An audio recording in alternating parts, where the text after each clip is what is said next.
Now, mind you, the mayor had said, I'm not going to raise property taxes, nor am I going to make cuts. Now, you guys are developers, you guys are in the business.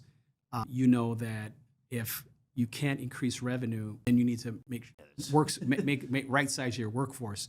Or if you're going to not deal with the workforce, then you have to increase revenue. You can't do both. And so that's math is man. It doesn't bend. math is math. And so when we kind of found out what the administration was thinking about, that's when again we kind of started talking to one another. And then maybe about a couple of weeks after the mayor's introduction, more intense conversations, and then probably a month after that is when we started really organizing and thinking, you know what, I think we're gonna have to do something. But the question is, we can't do it alone.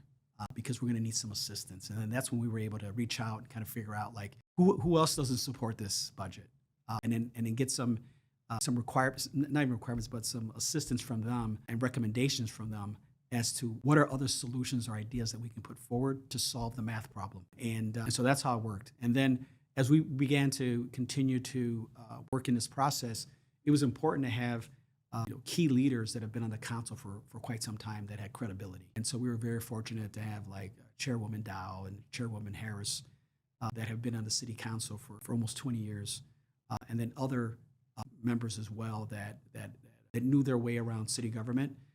And we just started talking and figuring out, what's an alternative that can be made. So that's once we started those pieces starting to get together, and then the next thing you know, we were at like 20 city council members. And then we started educating our other members. And next thing you know, we're at 26. And then the next thing you know, we were at 28. And when we were at 28, I'm like, wow, this is a pretty good, solid coalition. Understanding that we're not going to agree on anything, but what are the things that we all agree on? And we all agreed that we wanted to keep the city moving forward. We could not risk another downgrade under this administration.